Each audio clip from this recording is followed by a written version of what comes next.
चलो मित्रों good morning. प्रकरण 9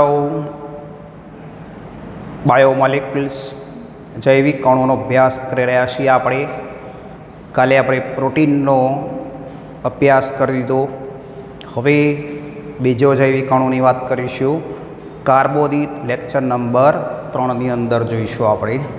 તો કાર્બોદિતની અંદર ટેક્સ્ટ બુકની અંદર મોનોસેકેરાઇડ કે ડાયસેકેરાઇડની કોઈ વાત કરેલી નથી, बराबर। એટલે મોનોસેકેરાઇડ આપણે ભણવા પડશે, કારણ કે આગળના ફિઝિયોલોજીની અંદર પણ એની જરૂરિયાત પડે છે, બરાબર। તો ટેક્સ્ટ બુકમાં પોલિસેકેરાઇડની વાત કરેલી છે, આગળના બે પ્રકારો આપેલા નથી, એટલે આપણે કમ્પ્લીટલી એની અહીંયા અભ્યાસ કરીશું।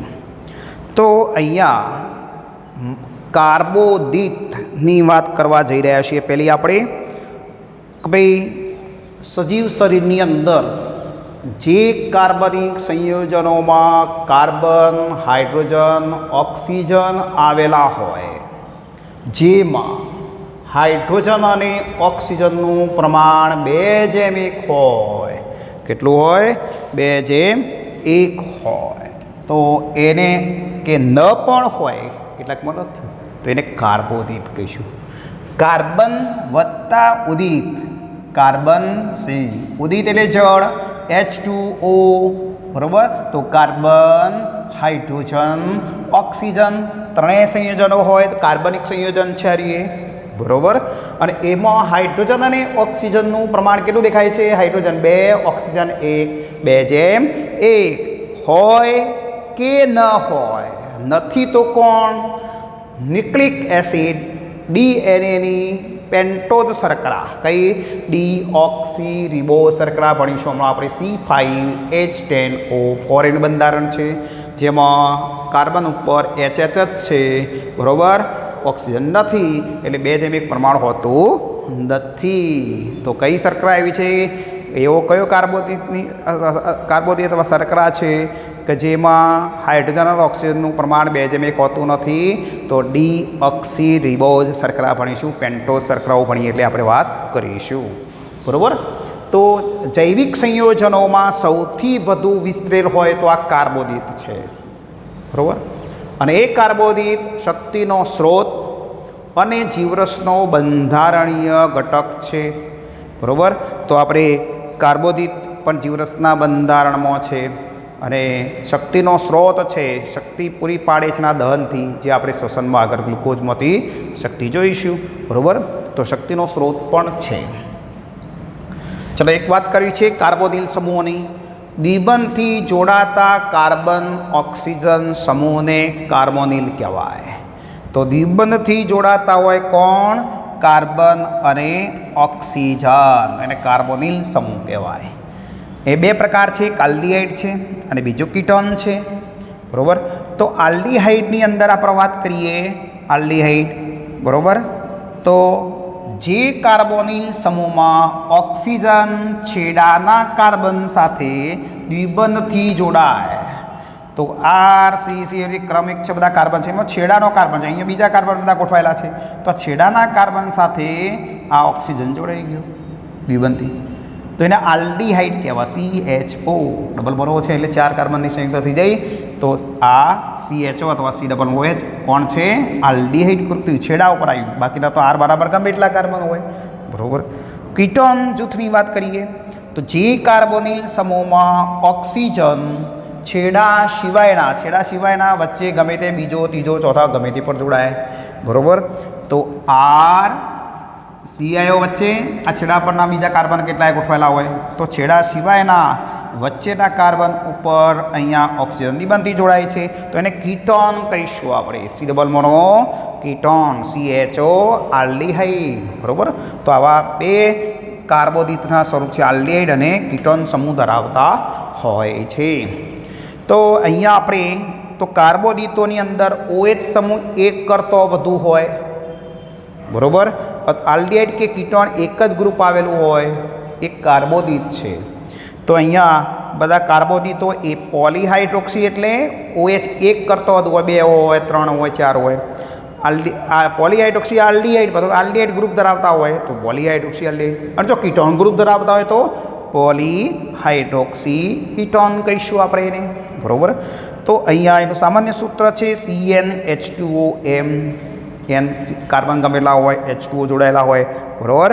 તો આપણે આ કોનું સૂત્ર થઈ ગયું? કાર્બોદિતનું સામાન્ય સૂત્ર તરીકે ઓળખીશું. CH2O N પણ લખેલા હોય છે બરાબર. તો અહીંયા આપણે આ કાર્બોદિતોની વ્યાખ્યાની આપણે વાત કરી. હવે કાર્બોદિતના પ્રકાર જોઈએ. કાર્બોદિત 3 પ્રકાર છે. મોનોસેકેરાઇડ, એના પાછા મોનોસેકેરાઇડના રૂપાંતરો પણ છે. ડી અને એલ સ્વરૂપ, આલ્ફા, બીટા અને બધા સ્વરૂપ આવતા હોય છે. પછી ઓલિગોસેકેરાઇડ આવે છે બરાબર. તો ડાયસેકેરાઇડ, ટ્રાયસેકેરાઇડ એ બધાનો સમાવેશ કરેલો છે અહીંયા બરાબર. તો આપણે ઓલિગોસેકેરાઇડની પણ વાત કરીશું બરાબર. ડાયસેકેરાઇડ, ટ્રાય, ટેટ્રા અને પેન્ટાસેકેરાઇડ. અને પછી પ્રકાર છે ત્રીજો પોલીસેકેરાઇડ. આપણો પોલીસેકેરાઇડ અહીંયા મૂકેલો છે. આ બેની વાત કોઈ કરી નથી, ભણવાના છે, કાગળ જરૂર પડશે એટલે. ચલો હવે મોનોસેકેરાઇડની પહેલી વાત કરીશું. સૌથી સરળ શર્કરા હોય તો મોનોસેકેરાઇડ છે બરાબર. અને એ મોનોસેકેરાઇડના અણુઓ જોડાતા જાય બંધથી તો પોલીસેકેરાઇડનો અણુ બને છે, પોલિમર છે. તો મોનોસેકેરાઇડના પોલિમર કોણ છે? પોલીસેકેરાઇડ છે. એટલે પોલીસેકેરાઇડ ભણ્યા પહેલાં મોનોસેકેરાઇડની આપણે વાત કરવી પડે. ડાયસેકેરાઇડ એટલે 2 શર્કરાઓ જોડાય છે, 2 મોનોસેકેરાઇડ જોડાય એટલે ડાયસેકેરાઇડ બને. એમાં પણ મોનોસેકેરાઇડની જરૂર પડે. એટલે મોનોસેકેરાઇડ એક મોનોમર અણુ છે બરાબર. તો અહીંયા આપણે સૌથી સરળ શર્કરા છે. પાણીમાં દ્રાવ્ય છે, સ્વાદે ગળ્યા હોય છે, કોષરસ સ્તરમાંથી એ પસાર થઈ શકે છે. એટલે કોષની અંદર પટલમાંથી પસાર થઈ અંદર દાખલ થઈ શકે છે, પણ એનું પાચન કે જલ વિભાજન થતું નથી. તો આવી સરળ શર્કરા એટલે મોનોસેકેરાઇડ. તો જે જે કાર્બોદિતોની અંદર આલ્ડિહાઇડ કે કીટોન ગ્રુપ એક જ વખત આવેલું હોય, OH સમૂહ એક કરતાં વધુ હોય, પાણીમાં દ્રાવ્ય હોય, સ્વાદે ગળ્યા હોય, કોષરસ સ્તરમાંથી પસાર થઈ શકે અને જલ વિભાજન કે પાચન થતું નથી, એવી સરળ શર્કરા એટલે મોનોસેકેરાઇડ બરાબર. Is fine. ચલો ક્લિયરિટી. રોજે રોજનું તૈયાર કરતા રહો. રોજે રોજ લેક્ચર જે ચાલી જાય ચેપ્ટર એનું તૈયારી કરતા રહો. લખવાની જરૂર પડે તો નોંધ કરી લો, પણ આપણી તૈયારી ફાઇન સરળ કરવાની છે. કોઈ વસ્તુ જટિલ રહે નહીં, સરળ બનીને જ ભણવાનું છે બરાબર. નીટ NCERT બુક બરાબર પચાવી દો. જરૂર પડે તો હું પાયો મજબૂત કરવા દાખલે પોલીસેકેરાઇડ સીધું નહીં લેતો, આ પ્રકાર લઈને હેડું. તમારી પાસે કેમિસ્ટ્રીમાં પણ આ ચેપ્ટર ભણવાનું આવશે. આ ચેપ્ટર કેમિસ્ટ્રીમાં પણ આવે છે. એટલે આપ અહીંયા સરળ રીતે ભણશો એટલે કેમિસ્ટ્રીમાં સરળ સમજૂતી થઈ જશે. એટલે કોઈ ગભરાવાની જરૂર નથી. રોજે રોજ તૈયાર કરો. બધા મિત્રો ટેસ્ટ એટેન્ડ કરવાનું રાખો. બધા હજુ તો એ બધા એટેન્ડ કરતા નથી બરાબર. રોજે રોજની તૈયારી કરો. ચલો હવે કાર્બન સંખ્યાને આધારે મોનોસેકેરાઇડને વર્ગીકૃત કરવામાં આવે છે. કેટલા? 3 થી 7 કાર્બન. કેટલા? 3 થી 7 કાર્બન ધરાવતી આ શર્કરાઓ છે. તો કાર્બનની સંખ્યા 3 હોય તો ટ્રાયોજ મોનોસેકેરાઇડ, 4 હોય તો ટેટ્રોજ, 5 હોય તો પેન્ટોજ, 6 હોય તો હેક્સોજ અને 7 હોય તો હેપ્ટોજ. તો આપણે એક એક ઉદાહરણ પસંદ જે જરૂર સજીવ માટે જરૂર છે એ તેવી છે 3: ટ્રાયોજ, પેન્ટોજ અને હેક્સોજ મેઇન છે. બાકીના આપણે ખાલી નામ લખીને ઉદાહરણ લખી દઈશું. Okay clear. ચલો પહેલાં મોનોસેકેરાઇડમાં ભણીએ ટ્રાયોજ 3. તો આપણે સૂત્ર છે કયું? C3CnH2OM. તો n બરાબર આપણે અહીંયા મૂકીએ 3. તો અહીંયા 3 મૂકો તો C3, અહીંયા 3 મૂકીએ n બરાબર 3 દુના 6 એટલે H6O3. તો ટ્રાયોજનું સૂત્ર થઈ ગયું એનું સૂત્ર C3H6O3. તો જે મોનોસેકેરાઇડમાં કાર્બનની સંખ્યા 3 આવેલી હોય તેને આપણે ટ્રાયોજ મોનોસેકેરાઇડ કહીશું. તો એનું સામાન્ય સૂત્ર અણુસૂત્ર કઈ થશે? C3H6O3 થશે. સામાન્ય સૂત્ર CnH2n n બરાબર 3 મૂકી દઈએ એટલે આપણને મળી જશે. ચલો એ 2 પ્રકારની છે. આલ્ડો ટ્રાયોજ મોનોસેકેરાઇડ, કીટો ટ્રાયોજ. આલ્ડિહાઇડ ગ્રુપ ધરાવતી હોય કીટન સમૂહ ધરાવતા હોય, બરાબર. તો આલ્ડોટાઇઝનું ઉદાહરણ છે ગ્લિસરાલ્ડીહાઇડ. કીટનની અંદર ઉદાહરણ છે ડાયહાઇડ્રોક્સી એસિટોન, બરાબર. તો આપણે પહેલાં વાત કરીશું ગ્લિસરાલ્ડીહાઇડની વાત કરીશું, બરાબર. તો 3 કાર્બન આપણે મૂકી દીધા.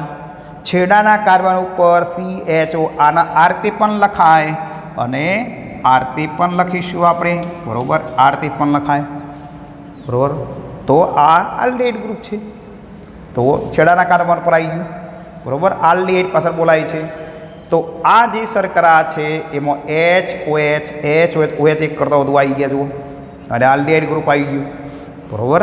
આલ્ડો ટ્રાયોજ મોનોસેકેરાઇડ છે. તો ગ્લિસરાલ્ડીહાઇડ એમાં આ છેડાના કાર્બન જે 1 નંબર 2 નંબર 3 ત્રીજા કાર્બન પર OH ને ત્યાં ફોસ્ફેટ જ્યારે જોડાઈ જાય, અહીંયા ફોસ્ફેટ જ્યારે જોડાઈ જાય એટલે ફોસ્ફેટ યુક્ત ગ્લિસરાલ્ડીહાઇડ શર્કરા, ટ્રાયો શર્કરા છે. ફોસ્ફેટ યુક્ત આલ્ડો ટ્રાયો શર્કરા થઈ કહેવાય. ફોસ્ફેટ યુક્ત આલ્ડો ટ્રાયો શર્કરા છે. PgAl કહેવાય એને PgAl કહેવાય, બરાબર. ચલો બીજી વાત કરીએ કીટોન ટ્રાયોજ મોનોસેકેરાઇડ. તો એનું ઉદાહરણ છે ડાયહાઇડ્રોક્સી એસિટોન, બરાબર. 3 કાર્બન 1 2 3 લખી દીધા આપણે. એમાં કીટોન ગ્રુપ છે તો બીજા કાર્બન ઉપર આવે, છેડા કાર્બન સિવાય આવેલે વચ્ચે આવશે કીટોન ગ્રુપ. બાકી તો HOH એટલે CH2 એટલે લખાય, બરાબર. અહીંયા ફોસ્ફેટ જોડી દો, બરાબર. અને આ H જતો રહે, અહીંયા ફોસ્ફેટ જોડી દો તો શું બની જાય? ડાયહાઇડ્રોક્સી એસિટોન ફોસ્ફેટ. તો DHAP કહેવાય, એને DHAP બની જશે. PGL વાળો ભાગ અહીંયા બની જશે. તો આ બંને શર્કરાઓ એટલે PGL સ્વરૂપમાં અને DHAPના સ્વરૂપમાં પ્રકાશ સંશ્લેષણની અંધકાર પ્રક્રિયા, રાત્રે પ્રકાશનની ક્રિયા ચાલે સૂર્યાસ્તમી ગયા પછી, એમાં PGL મહત્ત્વની છે. PGL વગર આગળ ચક્ર કેલ્વિન ચક્ર ચાલતું નથી. જે આગળ આપણે આવશે એટલે જરૂર ભણીશું ચક્ર, એટલે યાદ કરીશું ભાઈ આ કયા પ્રકારની શર્કરા છે, બરાબર. ચલો બીજું, શ્વસનની ગ્લાયકોલિસિસની પ્રક્રિયામાં તો બંને જ ઉપયોગી છે. PGL અને DHAP બંને આવશે. ગ્લાયકોલિસિસ ભણીશું એટલે આપણે, બરાબર. તો ફોસ્ફેટયુક્ત કીટોટ્રાયોજ અને ફોસ્ફેટયુક્ત આલ્ડો ટ્રાયો શર્કરા મહત્ત્વની છે. બોલો, ટ્રાયો શર્કરા ક્લિયર થઈ જાય બંને, બરાબર. હવે આપણે જોઈએ ટેટ્રોજનું ઉદાહરણ લઈ લઈએ. ટેટ્રોજ, બરાબર. તો ટેટ્રોજ કોને કહેશો કે ઓળો?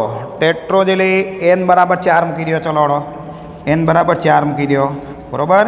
અહીંયા 4 મૂકો, C4H8O4.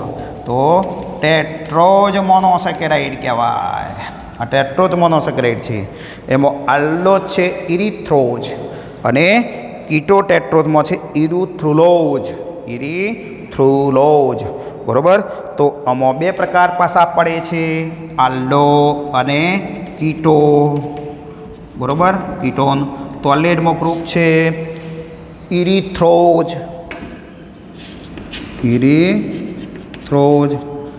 પછી બીજી છે ઇરિથ્રુલોજ. કીટોનમાં પણ આવે ઇરિથ્રુલોજ,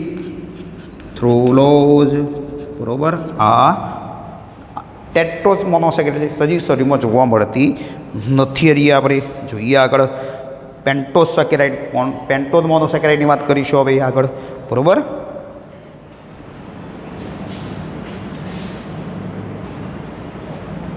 ચલો બીજી શર્કરા જોઈએ આપણે પેન્ટોઝ મોનોસેકેરાઇડની વાત કરીએ. સજીવ શરીરની અંદર અગત્યની છે પેન્ટોઝ હેક્સોઝ. ટ્રાયોજ બી અગત્યની છે. તો જે મોનોસેકેરાઇડમાં કાર્બનની સંખ્યા કેટલી? 5 આવેલી હોય. કાર્બન કેટલા છે? 5 હોય. તો એને આપણે પેન્ટોઝ મોનોસેકેરાઇડ કહીશું.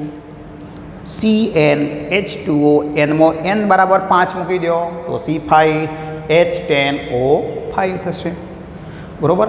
હવે આ પેન્ટોઝ શર્કરા પણ 2 પ્રકારની છે. આલ્ડિહાઇડ ગ્રુપ ધરાવે તો આલ્ડો પેન્ટોઝ શર્કરા, કીટોન ગ્રુપ ધરાવે તો કીટો પેન્ટોઝ શર્કરા, બરાબર. તો આલ્ડો પેન્ટોઝમાં ઉદાહરણ છે રિબોઝ અને ડીઓક્સી રિબોઝ, બરાબર. અહીંયા રિબોઝના આગળ કયો શબ્દ લાગ્યો? ડીઓક્સી લાગી ગયો, બરાબર. તો એના બંધારણ સૂત્રમાં આપણે 5 કાર્બન લખી દઈએ, 1 2 3 4 અને 5. પહેલા કાર્બન પર આલ્ડિહાઇડ ગ્રુપ, બરોબર. HOH HOH HOH HOH. તો અહીંયા પાણીનો અણુ 2:1 પ્રમાણ જોવા મળે છે, જુઓ, બરોબર. અહીંયા સંયુક્ત હવા ખાલી રીતે હાઇડ્રોજન મૂકી દીધું. અહીંયા જુઓ, 1 નંબર 2 નંબર 3 4 અને 5 કાર્બન આવી ગયા. આલ્ડિહાઇડ ગ્રુપ આવી ગયું પહેલા કાર્બન ઉપર, છેડાના કાર્બન ઉપર. હવે અહીંયા H અને OH છે, HOH. તો બીજા કાર્બન, અહીંથી ઓક્સિજન દૂર ના થાય. બીજા કાર્બન પર અહીંયા જુઓ તમે, ઓક્સિજન અહીંયા છે, અહીંયા ઓક્સિજન નથી. તો બીજા કાર્બન પર ઓક્સિજનનો એક પરમાણુ ઓછો છે. એટલે અહીંયા જોશો તો તમે કાર્બન છે, હાઇડ્રોજન છે, ઓક્સિજન નથી.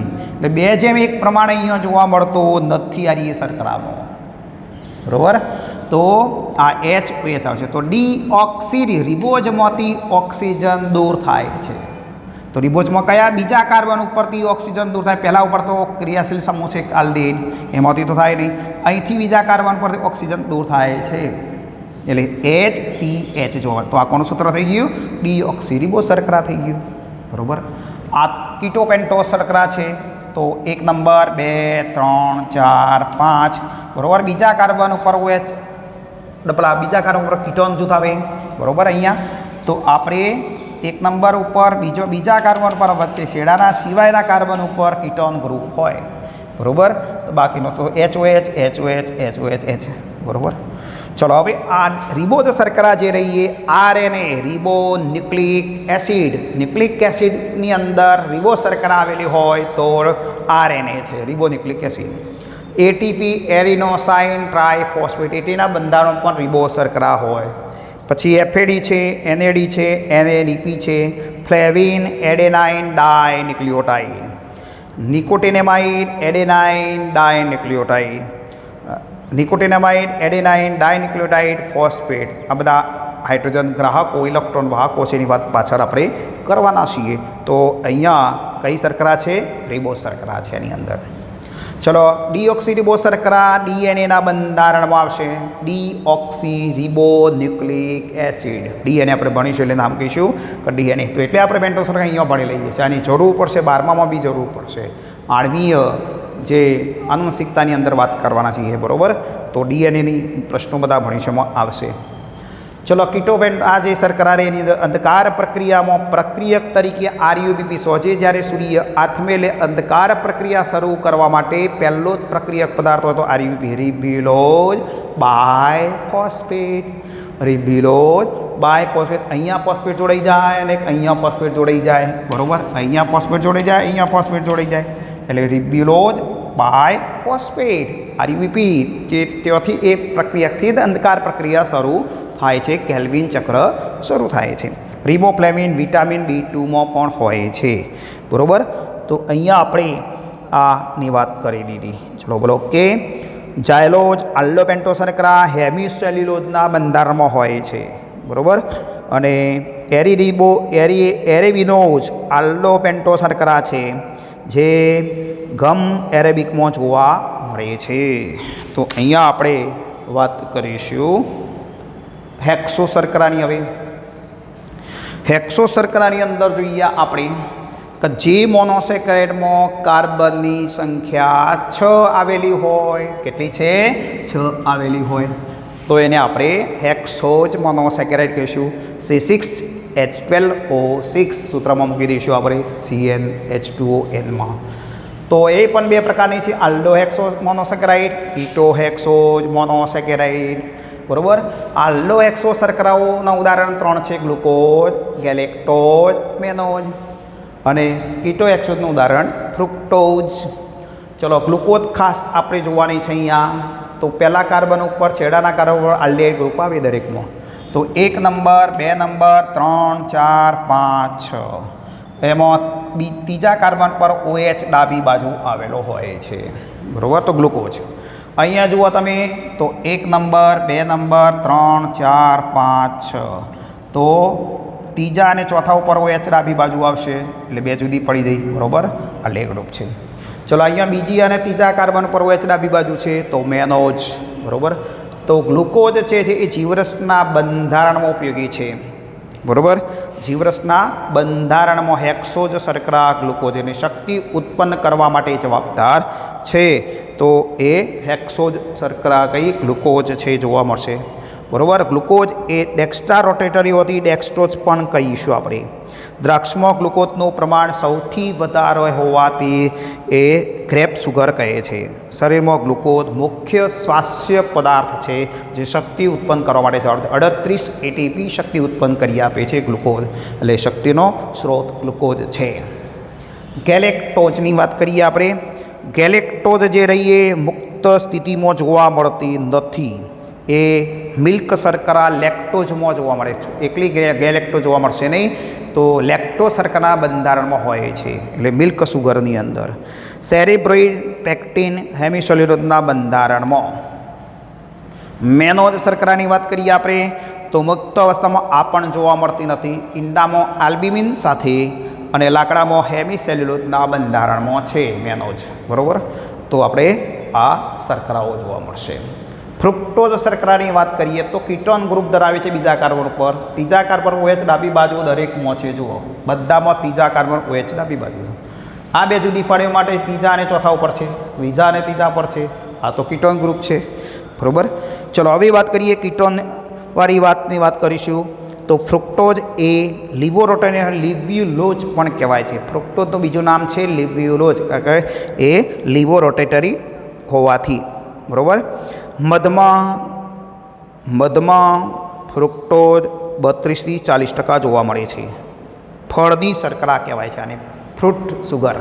બરાબર. તે સૌથી ઘણી કુદરતી શર્કરા છે. વીર્યમાં શુક્રકોષના શક્તિનો સ્ત્રોત છે.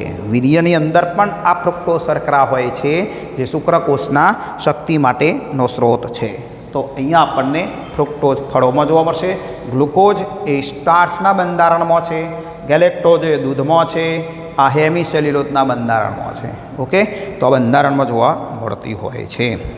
ચલો હવે એના સ્વરૂપોની વાત કરી દઈએ આપણે.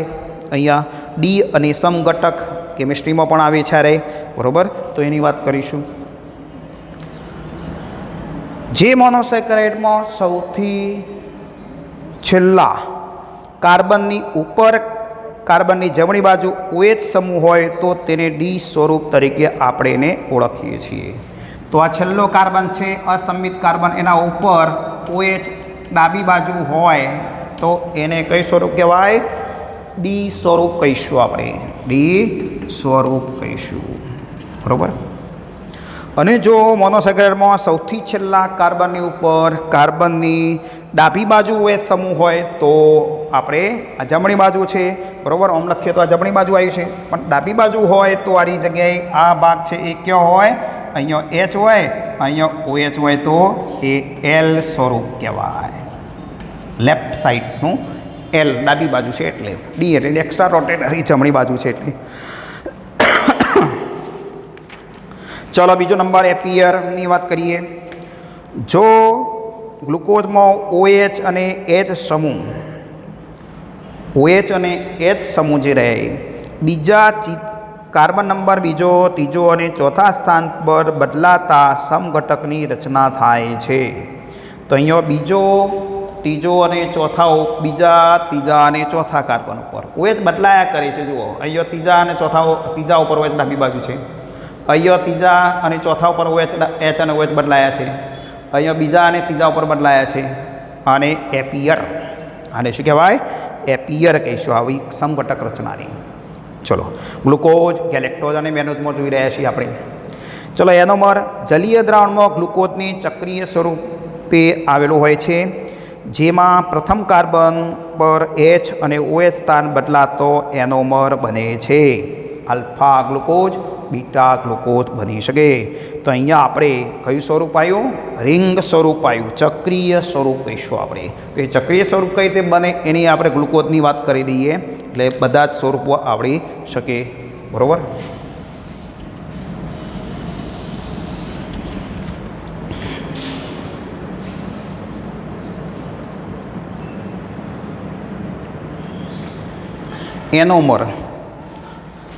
એનોમર કોને કહીશું આપણે? તો જલીય દ્રાવણમાં ગ્લુકોઝ એ ચક્રીય સ્વરૂપે આવેલું હોય છે. તો આવું ચક્રીય સ્વરૂપે આવેલા રિંગ ફોર્મ કહેવાય. શું કહેવાય? રિંગ ફોર્મ કહીશું આપણે. જેના પ્રથમ કાર્બન પર એનો પ્રથમ કાર્બન જે રહ્યો જુઓ, બરાબર. તો અહીંયા આપણે ચક્રીય સ્વરૂપ કઈ રીતે બનાવ્યું એની મેં સ્ટેપ લખીશું. અહીંયા પછી આ ગ્લુકોઝ છે, આપણે સૂત્ર ભણીને આવ્યા છીએ તારે, બરાબર. કમ્પ્લીટલી યાર સ્વરૂપ, રેખીય સ્વરૂપ. એમાં પાણીનો અણુ એચ અને એચ મેં ઉમેર્યા. અહીંયા ડબલ બોન્ડ હતો, અહીંયા કેવો હતો? ડબલ બોન્ડ હતો. એ બંધ ખોલી દીધો અહીંયા, બરાબર. તો એ OH અને એચ ઉમેરી દીધો. ચલો પાણીનો અણુ ઉમેર્યો, પાછો પાણીનો અણુ ઉમેર્યો. પહેલા કાર્બન અને પાંચમા કાર્બનના OH જે રહ્યો અહીંયા અને આનો એચ, આ બે લઈ પાણીનો અણુ પાછો દૂર કરી દીધો. જો ઉમેરેલો રાખીએ તો હાઇડ્રોજન અને ઓક્સિજનનું પ્રમાણ વધી જાય. C6H12O6 બંધારણ રહેશે નહીં. એટલે આપણે પાણીનો અણુ ઉમેર્યો, પાણીનો અણુ દૂર કરી દીધો. ચલો ક્લિયર, દૂર થઈ ગયો. અહીંથી જુઓ પાણીનો અણુ દૂર થઈ ગયો. તો શું વધ્યું અહીંયા જુઓ? આખું સ્વરૂપ કેવું બની જશે? અહીંયા આખું સ્વરૂપ આ જે છે ત્યાં કેવું સ્વરૂપ બની જશે? અહીંયા આખો O વચ્ચે આવી જશે, આમાં આવી જશે. તો આ ઓક્સિજન છે એ વચ્ચે આવી જશે, બરાબર. તો એના આપણે રિંગ સ્વરૂપમાં ગોઠવી દીધું, બરાબર. તો જો ઓક્સિજન છે 1 નંબર, આ ઓક્સિજન, આ 1 નંબરનો કાર્બન, પછી આ બીજો, પછી આ ત્રીજો, ચોથો, પાંચમો, હેક્ઝાગોનલ, હેક્ઝા ષષ્ટકોણાકાર સ્વરૂપ બની જશે અહીંયા, બરાબર. પાયરેનોજ, ફિરેનોજ, બે રિંગ જોવા મળે છે. રિંગો બે પ્રકારની છે, પાયરેનોજ અને ફિરેનોજ, બરાબર. તો અહીંયા પાયરેનોજમાં 5 કાર્બન, 1 2 3 4 અને આ 5 કાર્બન કમ્પ્લીટ દેખાય છે. અને એક ઓક્સિજન હોય એટલે ષષ્ટકોણ સ્વરૂપ થઈ ગયું આખું. છઠ્ઠો તો દૂર છે, અલગ છે. તો ફિરેનોજની અંદર શું આવશે? ફિરેનોજમાં પેન્ટોઝ શર્કરાની અંદર ફ્રુક્ટોઝની અંદર જોવા બનશે. આવું ફ્રુક્ટોઝની અંદર બને. આ પહેલો કાર્બન, બરાબર. આ બીજો, ત્રીજો, ચોથો અને પાંચમો આવે, બરાબર. તો અહીંયા આપણને જે શર્કરા બનવાની છે, અહીંયા પહેલો કાર્બન છે, આ બીજો છે, ત્રીજો, ચોથો, પાંચમો અને છઠ્ઠો, બરાબર. તો અહીંયા પંચકોણ શરૂ છે. પહેલો અને છઠ્ઠો છૂટા પડે છે. કેમ? એ ફ્રુક્ટોઝની અંદર બીજા કાર્બન પર OH સમૂહ આવેલું હોય એટલે આ છૂટો પડી જાય, આ છૂટો પડે એટલે આ બેના વચ્ચે રિંગ સ્વરૂપ બનવાનું છે તે, બરાબર. તો અહીંયા ફિરેનોજ રિંગ કહેવાય. ફિરેનોજની અંદર 4 કાર્બન હોય અને એક ઓક્સિજન હોય. તો 1 2 3 4. તો આ રિંગ કઈ થઈ? ફિરેનોજ, ફિરેનોજ. અને આ પાયરેનોજ કહેવાય, પાયરેનોજ કહીશું આપણે. તો અહીંયા કેટલા? 5 કાર્બન વત્તા 1 ઓક્સિજન. અહીંયા 4 કાર્બન વત્તા 1 ઓક્સિજન, બરાબર. 1 ઓક્સિજન આવેલો છે, બરાબર. એટલે ફિરેનોજ રિંગ બની જાય, બરાબર. આ ગ્લુકોઝનું કયું સ્વરૂપ કહેવાય? ચક્રીય સ્વરૂપ, રિંગ ફોર્મ કહીશું. તો રિંગો બે પ્રકારની હોય, પાયરેનોજ ગ્લુકોઝમાં જોવા મળે, ફ્રુક્ટોઝમાં ફિરેનોજ જોવા મળે, બરાબર. ચલો જોઈએ આપણે આગળ. હવે અહીંયા આપણને વાત કરી છે આલ્ફા ગ્લુકોઝ, બીટા ગ્લુકોઝ. અહીંયા જો હવે પહેલા કાર્બન ઉપરની પ્રથમ કાર્બન પર H અને OHના સ્થાન બદલાતો એનો મર બને છે, આપણે કીધું. તો અહીંયા પહેલા કાર્બન પર H ઉપર OH નીચે હોય તો આલ્ફા ગ્લુકોઝ કહીશું આપણે, આલ્ફા ગ્લુકોઝ કહીશું. અને જો આ પહેલા કાર્બન ઉપર OH જતું રહે અને H નીચે આવે તો સમજી લેવાનું કે બીટા ગ્લુકોઝ, એ બીટા ગ્લુકોઝ કહીશું આપણે. અસમિત કાર્બન છે નીચેનો રહે, એના ઉપરના કાર્બન ઉપર OH જમણી બાજુ હોય, બરાબર. તો ડી ગ્લુકોઝ કહેવાય. અને OH આ બાજુ હોય તો L સ્વરૂપ કહેતા હતા આપણે. હવે આલ્ફા સ્વરૂપ આવ્યું. પહેલા કાર્બન ઉપર રિંગ સ્વરૂપમાં જુઓ, રિંગ સ્વરૂપની અંદર ચક્રીય સ્વરૂપમાં પહેલા કાર્બનમાં નીચે OH આવેલો હોય તો આલ્ફા સ્વરૂપ, અને OH ઉપર હોય તો બીટા ગ્લુકોઝ સ્વરૂપ થઈ જશે. Okay, clear. તો આપણે આ સ્વરૂપો નીટ માટે, કેમિસ્ટ્રી માટેની વાત કરી દીધી. હવે ઓલિગો સેકેરાઇડની વાત કરીશું, ડાયસેકેરાઇડ બધા ભણીશું એની અંદર. ચલો ડાયસેકેરાઇડ ઓલિગોસેકેરાઇડની વાત કરીશું આપણે, બરાબર. તો અહીંયા 2 થી 10 મોનોસેકેરાઇડના અણુઓ આવેલા હોય છે, બરાબર. તો એમાં પહેલાં જોઈએ ડાયસેકેરાઇડની વાત કરીશું, અથવા ગ્લાયકોસિડિક બંધનો મુદ્દો પણ અહીંયા આવશે, બરાબર. તો અહીંયા હેક્સોજ મોનોસેકેરાઇડના 2 અણુ, એક હેક્સોજ આવી રહ્યો C6H12O6, બરાબર. બીજો છે C6H12O6. તો આખો જે આ અણુ 1 અને અણુ 1 અને 2, તો 2 હેક્સોજ મોનોસેકેરાઇડના અણુઓ એકબીજા સાથે નિર્જલીકરણની ક્રિયાથી HOH પાણીનો અણુ, તો નિર્જલીકરણની ક્રિયાથી પાણીનો એક અણુ ગુમાવી પરસ્પર COC, કયો COC બંધથી જોડાય છે, તે બંધને ગ્લાયકોસિડિક બંધ કહે છે. તો 2 હેક્સોજ મોનોસેકેરાઇડના એકમો એકબીજા સાથે નિર્જલીકરણની ક્રિયાથી પાણીનો એક અણુ ગુમાવી પરસ્પર COC ગ્લાયકોસિડિક બંધથી જોડાય છે, બરાબર. જે બંધથી જોડાઈને શું કહેવાય? ગ્લાયકોસિડિક બંધ. અને ગ્લાયકોસિડિક બંધથી જોડાઈને બનતી આખી રચનાને ડાયસેકેરાઇડ કહે છે. તો એનું સૂત્ર થશે C12H22O10, બરાબર. સામાન્ય સૂત્ર છે CnH2ON-. તો 2 અણુઓ જોડાયા, ત્યાંથી પાણીનો એક અણુ ઓછો થયેલો છે અહીંયા, બરાબર. તો પાણીમાં આના ગુણધર્મો જોઈએ તો પાણીમાં દ્રાવ્ય છે, સ્વાદે ગળ્યા હોય છે, કોષ રસ્તરમાંથી પસાર થઈ શકતા, કે વચ્ચે બંધાઈ ગયો એટલે કોષ રસ્તરમાંથી પસાર થઈ શકતા નથી, અલ્પ જટિલ અણુ બની ગયો, બરાબર. તો એનું શું થાય? જલ વિભાજન થાય છે, થઈ શકે છે, પાચન થાય છે, બરાબર. તો ઉદાહરણ તરીકે માલ્ટોજ, માલ્ટ શર્કરા કહીશું. ગ્લુકોઝ, ગ્લુકોઝના અણુઓ જોડાય છે, બરાબર.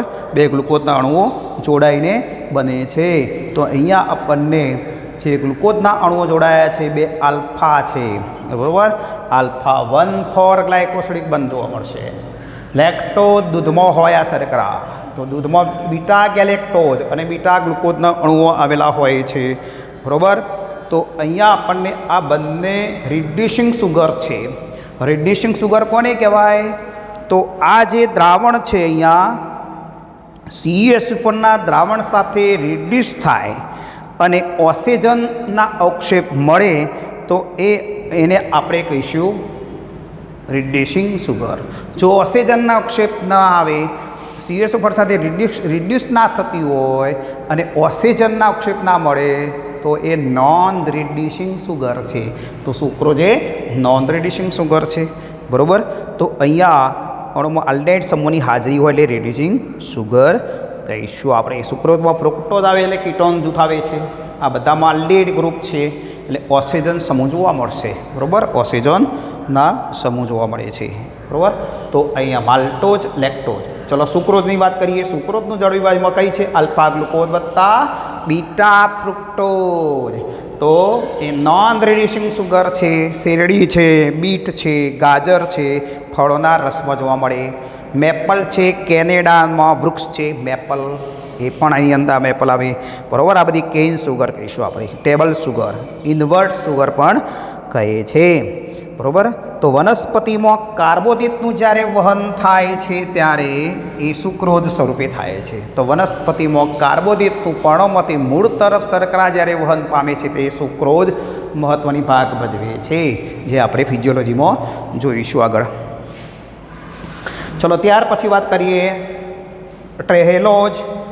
આલ્ફા ગ્લુકોઝ જોડાય છે કીટકોના હિમોલિમ્ફમાં જોવા મળે. વંદામાં જે રુધિર ગુહા જે રહી રુધિરથી ભરેલી હતી એને આપણે હિમોલિમ્ફ કહેતા હતા આપણે, બરાબર. રુધિર ગુહા. સેલોબિયોઝ, બીટા ગ્લુકોઝ વત્તા બીટા ગ્લુકોઝ સેલ્યુલોઝના આંશિક પાચનથી મળે છે, બરાબર. તો અહીંયા આપણને આ જોવા મળશે, બરાબર. ચલો ત્યાર પછી આપણે જોઈશું હવે ડાયસેકેરાઇડ બાદ ટ્રાયસેકેરાઇડ છે, ટેટ્રાસેકેરાઇડ પણ આવે છે અને પેન્ટાસેકેરાઇડ પણ આવતી હોય છે, પણ એટલી બધી ડિટેલમાં આપણે જવાની જરૂર નથી. મેઇન ડાયસેકેરાઇડની આપણે વાત કરી લીધી. ચલો હવે ત્રીજો પ્રકાર આપણે પોલિસેકેરાઇડની વાત કરીશું.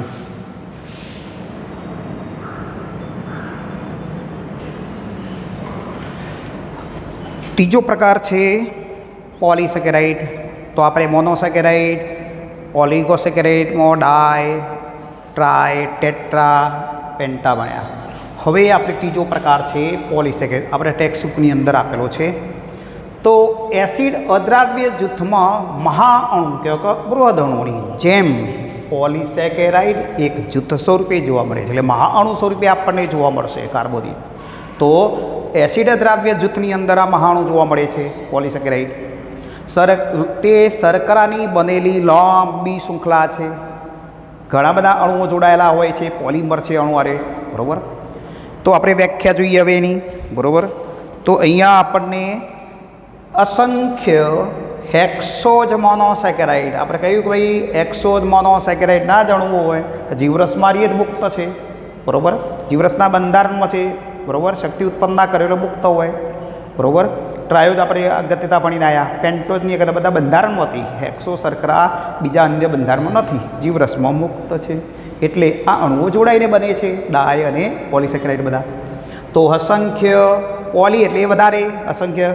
તો અસંખ્ય હેક્સોજ મોનોસેકેરાઇડના એન અણુઓ, અસંખ્ય એટલે એન અણુઓ એકબીજા સાથે કયા બંધથી? ગ્લાયકોસિડિક બંધથી. કેવા? ગ્લાયકોસિડિક બંધથી જોડાઈને બનતી લાંબી શૃંખલાને પોલિસેકેરાઇડ કહે છે. તો અહીંયા અસંખ્ય હેક્સોજ મોનોસેકેરાઇડના અણુઓ જોડાય, એક જોડાય, બીજો જોડાય, ત્રીજો જોડાય, ચોથો જોડાય, પાંચમા અસંખ્ય કેન અણુઓ, હજાર 5,000 અણુઓ જોડાયેલા હોય. તો બધા કયા બંધથી જોડાય? ગ્લાયકોસિડિક બંધથી જોડાઈને બનતી લાંબી શૃંખલાને પોલિસેકેરાઇડ કહીશું આપણે. બંધારણના સૂત્રમાં જોઈએ તો એન અણુઓ કયા છે? હેક્સોજ મોનોસેકેરાઇડ C6H12O6. તો બે અણુ જોડાય તો વચ્ચેથી તો કોણ દૂર થાય? પાણીનો અણુ દૂર થાય. 3 જોડાય તો 2 અણુ થાય. આ તો અસંખ્ય અણુઓ છે, એટલે અસંખ્ય પાણીના અણુઓ દૂર થાય. જુઓ નિર્જલીકરણની ક્રિયાથી, એટલે NH2માંથી બાદ કરી દો તો N × C6H10O5 આ એનું પોલિસેકેરાઇડનું બંધારણીય સૂત્ર થઈ જશે. ચલો પોલિસેકેરાઇડના ગુણધર્મો આપણે જોઈએ તો પાણીમાં અદ્રાવ્ય હોય. પાણીમાં અદ્રાવ્ય છે. ઘઉંનો લોટ તમે નાખો અંદર, પાણીમાં તો નીચે જમી જશે. બાજરીનો લોટ નાખો, સ્ટાર્ચ પોલિસેકેરાઇડ છે, બરાબર. એટલે પાણીમાં અદ્રાવ્ય છે.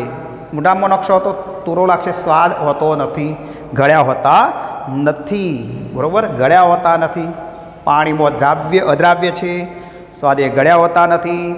કોષરસ સ્તરમાંથી પસાર થઈ શકતા નથી. એટલે શું થાય? જલ વિભાજન, પાચન કરવું પડે છે, બરાબર. પાચન કરીએ એટલે મોનોસેકેરાઇડ મળે, બંધ તૂટે એટલે, અને કોષરસ પછી પસાર થશે, બરાબર. એના ગુણધર્મો હતા. ચલો પોલિસેકેરાઇડના પ્રકાર 2 છે. હોમોપોલિસેકેરાઇડ, હેટેરોપોલિસેકેરાઇડ. સમપોલિમર, વિષમ પોલિમર કહેવાય ને.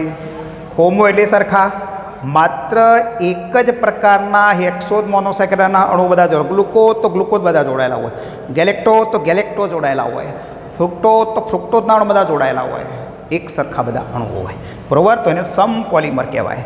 પણ જુદા જુદા પ્રકારના મોનોસેકેરાઇડ જોડાતા હોય તો એક હેક્સોજ હોય, બરાબર, એક પેન્ટોજ હોય, એક ટ્રાયોજ હોય, પાછી હેક્સોજ હોય. તો આ જુદા જુદા આ મોનોસેકેરાઇડ અણુ જોડાય છે, તો એને આપણે વિષમ પોલિમર કહીશું, હેટેરોપોલિસેકેરાઇડ.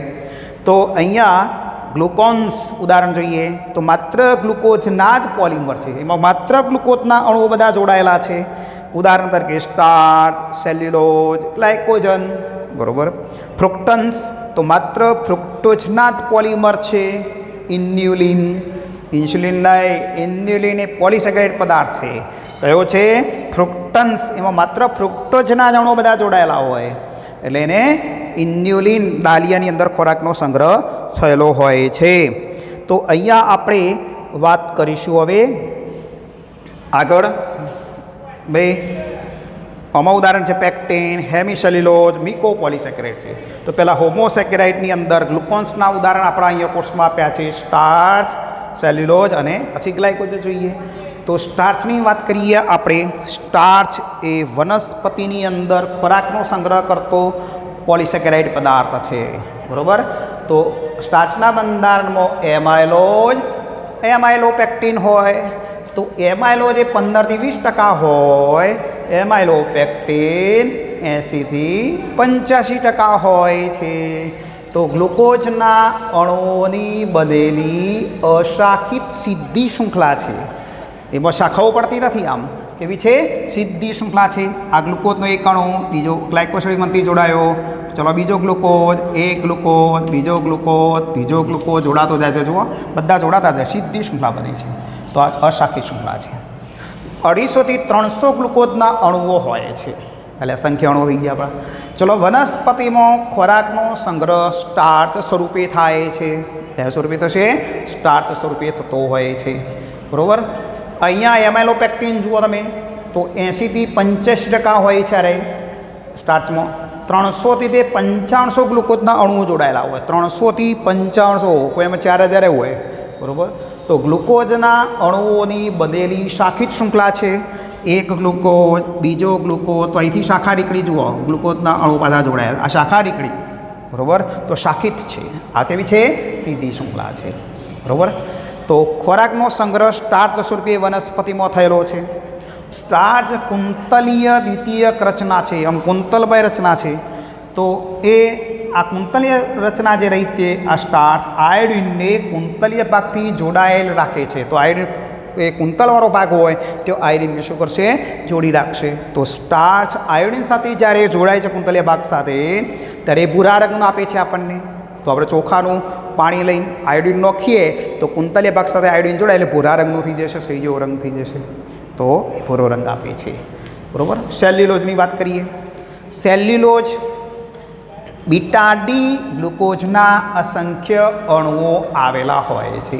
કેમ બીટા ડી કર્યું? અહીંયા આપણે OH ઉપર આવે, OH અહીંયા આવે, H અહીંયા આવશે, બરાબર.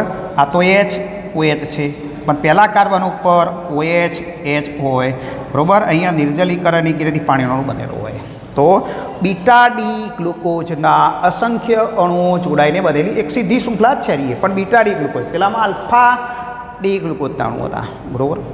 ચલો, અહીંયા જુઓ તો આ જટિલ કુંતલીય ભાગ જોવામાં મળતો નથી, એટલે આયોડિનને જોડી શકશે નહીં. આયોડિનમાં જોડાતો નથી સેલ્યુલોઝમાં. વનસ્પતિની કોષ દિવાલનો બંધારણીય ઘટક છે. તો વનસ્પતિની કોષ દિવાલના બંધારણમાં પોલિસેકેરાઇડ કયો? સેલ્યુલોઝની બનેલી છે, બરાબર. પ્રાણીજ સેલ્યુલોઝ કોને કહેવાય? તો દરિયાઈ પુચ્છ મેરુદંડી પ્રાણી છે ટ્યુનિકેટ. એ ટ્યુનિકેટ ઉપર આવરણ છે ટ્યુનિસિન. એ સેલ્યુલોઝના જેવું જ છે. એટલે ટ્યુનિસિનને આપણે શું કહીશું? આપણે આ ટ્યુનિસિનને શું કહેવાય? પ્રાણીજ સેલ્યુલોઝ કહીશું આપણે એને. તો પ્રાણીજ સેલ્યુલોઝનું ઉદાહરણ કયું છે? ટ્યુનિસિન. કયા પ્રાણીમાં જોવા મળે? ટ્યુનિકેટમાં. દરિયાઈ પુચ્છ મેરુદંડી પ્રાણી છે, બરાબર. તો કોની વાત થઈ?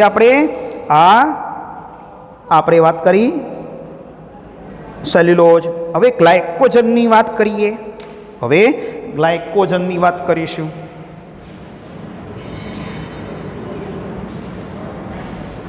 ગ્લાયકોજન જોઈએ. ગ્લાયકોજન ગ્લુકોઝના અણુઓની શાખિત શૃંખલા છે, જેમાં 10-20 ગ્લુકોઝ હોય છે. એટલા 10-20 ગ્લુકોઝના અણુઓ હોય છે. તો આ જે ગ્લાયકોજન છે એ પોલિસેકેરાઇડ શૃંખલામાં જમણી બાજુનો છેડો જે રહ્યો એ રિડ્યુસિંગ છે અને ડાબી બાજુનો છેડો એ નોન રિડ્યુસિંગ છે, બરાબર. તો શાખાયુક્ત કાર્ટૂન જેવી એટલે શાખિત રચના છે, એમાઇલોપેક્ટિનના જેવી રચના છે. જ્યારે આપણે આના પહેલો જે સેલ્યુલોઝ ભણ્યા એ સીધી શૃંખલા હતી, એ એમાઇલોઝના જેવી રચના હતી. આ શાખિત શૃંખલા છે, તો આ એમાઇલોપેક્ટિનના જેવી જ રચના છે, બરાબર. તો પ્રાણીઓની અંદર ખોરાકનો જે સંગ્રહ છે એ ગ્લાયકોજન સ્વરૂપે થયેલો હોય છે. તો અહીંયા આપણે આ ગ્લાયકોજનની અંદર આટલી વાત કરવાની. ઇન્યુલિન આપણે વાત કરી હતી. ફ્રુક્ટન્સ માત્ર ફ્રુક્ટોઝના પોલિમર હોય, ફ્રુક્ટોઝ જ શર્કરા આવેલી હોય એમાં, તો ઇન્યુલિન. તો ડાહલિયા અને કોટાળી ખાદ્ય વનસ્પતિમાં જોવા મળે છે. તો આ એ જલદ્રાવ્ય પોલિમર છે, તો ફ્રુક્ટન્સ, બરાબર. 30 થી 35 ગ્લુકોઝના અણુઓ હોય છે. હવે જોઈએ આપણે એક પેક્ટિન છે, કાઇટિનની વાત કરીએ તો કરચલો, કીટક, સંધિપાદનું જે બાહ્ય કંકાલ કાઇટિનનું બનેલું છે. ફૂગની કોષ દિવાલ કાઇટિનની બનેલી છે, બરાબર. તો આ બધામાં એન એસિટાઇલ ગ્લુકોઝ એમાઇન રેખીય પોલિમર છે, બરાબર. પેક્ટિન એ ગેલેક્ટોઝનો પોલિમર છે. તો ઘણા વનસ્પતિના ફળોની અંદર જોવા મળે છે. તો આ હોમોપોલિસેકેરાઇડની વાત કરી દીધી. હેટ્રોપોલિસેકેરાઇડની આપણે વાત કરી દીધી. ઉદાહરણ આપ્યા પેક્ટિન, હેમિસેલ્યુલોઝ, મિકોપોલિસેકેરાઇડ, ગ્લુકોસિનિક એસિડ, ગ્લેલેક્ટોઝ, એરેબિનોઝ, બરાબર. તો અહીંયા પેક્ટિન એની અંદર જોઈએ તો 3 પ્રકારની જુદી જુદી શર્કરાઓ છે. હેમિસેલ્યુલોઝમાં મેનોઝ, ગેલેક્ટોઝ, એરેબિનોઝ, ઝાયલ્યુલોઝ છે. મિકોપોલિસેકેરાઇડ એમિનો સુગર ધરાવતો શ્લેષ્મી પદાર્થ છે, બરાબર. એમાં હાઇલ્યુરોનિક એસિડ છે, એ મેરુડન સાયનોવિયલ પ્રવાહી છે, આંખના કાચરસમાં જોવા મળે છે, બરાબર. તો આ બધા મિસિલેજ છે, અગર અગર છે, હિપેરિન છે, એ બધા કેવા પદાર્થો છે? એ અહીંયા આપણને હેટરોપોલિસેકેરાઇડ પદાર્થો છે. બધા એ મિકોપોલિસેકેરાઇડમાં આવશે બધા. તો અહીંયા આટલી વાત કરીશું. Okay, thank you. આપણે એક વાત કરી દઈએ અગત્યતાની અંદર. આપણે જોઈએ અગત્યતામાં લગભગ બધા ભાગો આવી જાય છે. અહીંયા આપણે લઈ લીધા છે. વનસ્પતિની કોષ દિવાલ સેલ્યુલોઝની બનેલી છે. વનસ્પતિની લુગદીથી બનેલા કાગળ અને કપાસના રેસાઓમાં સેલ્યુલોઝ હોય છે, બરાબર. સેલ્યુલોઝ કોષ દિવાલના બંધારણમાં હોય. કુદરતી રીતે પ્રાપ્ત જટિલ પોલિસેકેરાઇડના પાયાના ઘટક તરીકે એમિનો શર્કરા અને રાસાયણિક રીતે રૂપાંતરી શર્કરાથી જોડાઈને બને છે. Glucosamine, N acetyl galactosamine. સંધિપાદ સમુદાયના પ્રાણીઓનું બહિર્કંકાલમાં આપણે વાત કરી. જટિલ પોલિસેકેરાઇડ કયો? કાઇટિનનું બનેલું છે. જટિલ પોલિસેકેરાઇડ એ વિષમ પોલિમર છે, બરાબર. તો જુદા જુદા મોનોસેકેરાઇડના અણુઓ જોડાઈને હેટરો અથવા વિષમ પોલિસેકેરાઇડ બનતો હોય છે. તો આપણે આ બધા અગત્યતાઓ, સ્ટાર્ચ વનસ્પતિમાં ખોરાકનો સંગ્રહ હોય, બરાબર. ગ્લાયકોજન પ્રાણીઓમાં ખોરાકનો સંગ્રહ થાય છે. પછી રિબોશર્કરા આરએનએ એટીપીના બંધારણમાં, ડીઓક્સીરિબોશર્કરા ડીએનએના બંધારણમાં છે, બરાબર. આવી બધી શર્કરાની અગત્યતાઓ આપણે જોડે લઈ લીધેલી છે. ચલો, કાર્બોદિતનો વિભાગ પૂર્ણ થશે.